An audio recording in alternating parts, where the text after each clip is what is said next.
अस्सलामुअलैकुम। कराची के इलाके पटेल पाड़ा में फायरिंग से पुलिस एहलकार जाँ बहक, 2 अफराद जख्मी। वाक़े पर इलाके में कोहराम मच गया, फिजा सोगवार और हर आंख कशबार हो गई। क्या आप हालात हाजरा से आगाही हासिल करना चाहते हैं?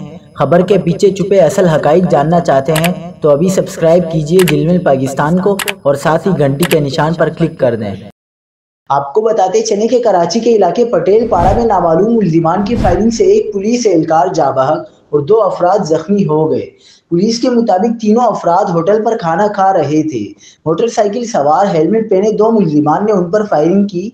वाक़े पर इलाके में खौफ और हिरास फैल गया। लोगों ने फायरिंग होते ही दौड़ लगा दी। पुलिस का कहना है कि जख्मी अफराद की जवाबी फायरिंग से मुल्जिमान फरार हो गए। जख्मियों को जिना अस्पताल मुंतकिल किया गया, जहां जख्मी एहलकार जख्मों की ताब न लाते हुए जाँ बहक हो गया। दूसरी जानिब जामे क्लॉथ मार्केट में कस्टम्स और रेंजर्स ने छापा मारकर स्मगल शुदा कपड़ा तहवील में ले लिया है।